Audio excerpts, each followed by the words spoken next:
كابتن خالد ده صح. ازي حضرتك استاذ كامل؟ يعني صراحه كده من غير ما تزعلش مني، يعني انت عملت فرقه 10 على 10، جبت مدير فني مميز جدا كابتن مختار.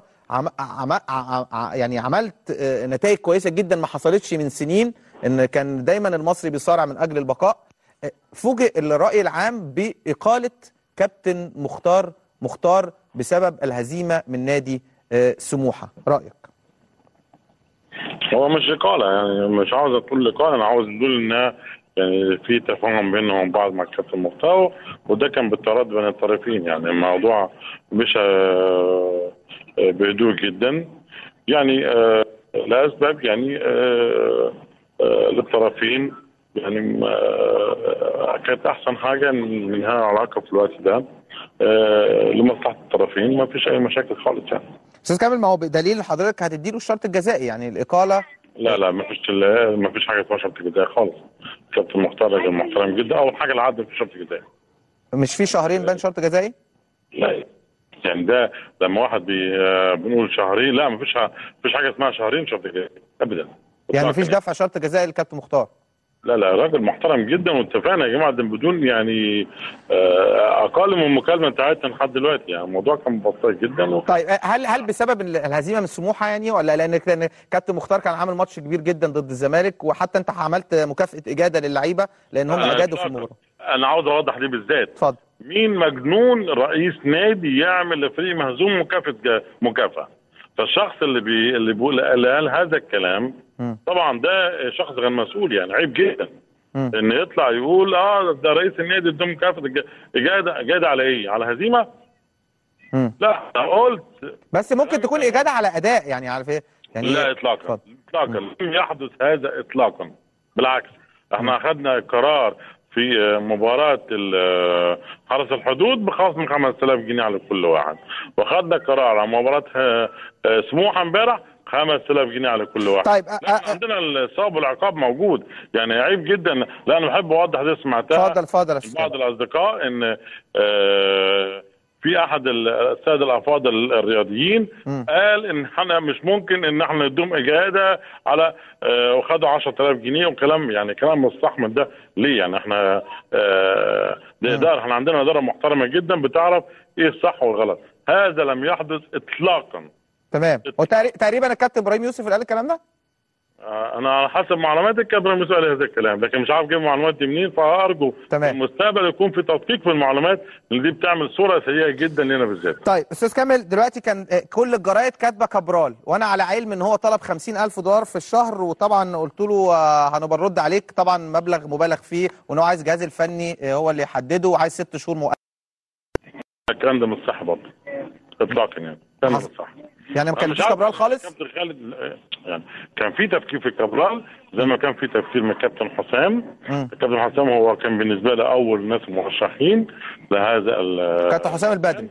حسام البدري طبعا. اللي حصل ان هو عنده ظروف يعني خاصه جدا بالاسره، وكان محتاج وقت وده، وكان فيها بمنتهى الشياكه واللياقه. كابتن حسام قال لي انا لو اول الموسم كنت جيت، لكن يعني انا لظروفي العائليه، لان عائلته في كندا.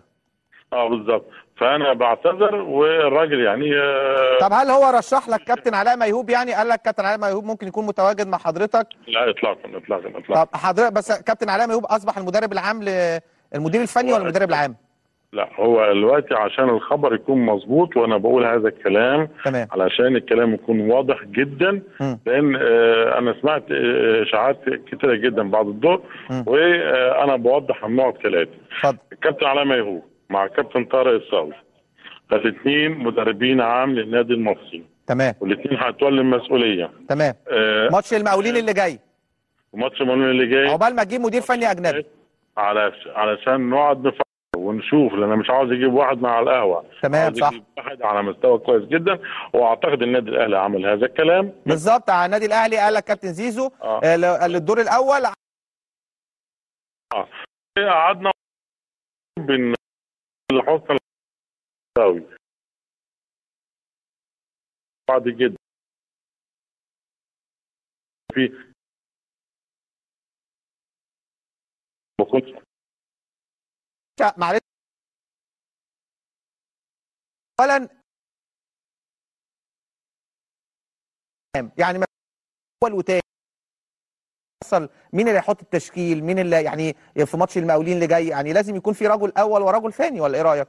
انا بقول لك ان ديت انا عارف انها الاسئله هتدار على هذا الموضوع كتير جدا، لكن انا لما قعدت مع الشخصيتين وشفت الاثنين وده انا يعني اتكلمنا في هذا الموضوع كتير جدا، والاثنين اكدوا لي ان مش هيبقى فيه اختلاف نهائي، لان الشخصيتين شخصيتين محترمين جدا ويحبوا بعض، فانا هنديهم الفرصه يا جماعه. بص، وانا شايف ان ده هو فعلا الحل المثالي جدا، ويمكن ده تبقى احسن مفاجاه بالنسبه لنا هذا العام، الله اعلم، محدش عارف الخير. طب كان في كلام ان كابتن علاء عايز كابتن هشام حنفي معاه في الجهاز. جامع هشام حنفي فعلا هيصل بكره ان شاء الله، وهيبقى المدرب الثالث ان شاء الله، الثالث الموجود في الجهاز، لانهم محتاجين مساعدين. وانا النهارده قلت لهم ان احنا عايزين مدرب احمل على مستوى عالي جدا، حتى لو اجنبي احنا مستعدين نتعاقد معاه.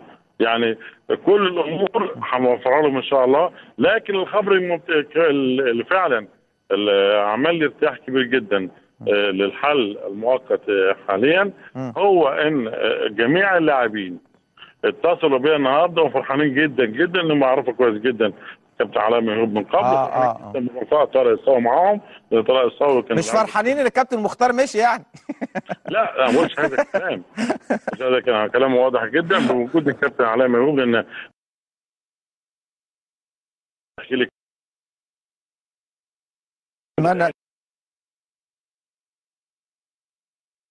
يكون مدير فني 15 يوم هو دلوقتي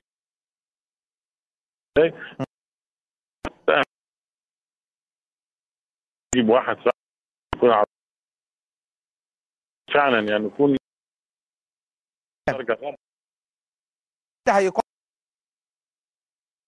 صحيح يكون كمان، لان ان ربنا وبقى حارس مرمى الاول. شكرا كامل ابو علي النادي.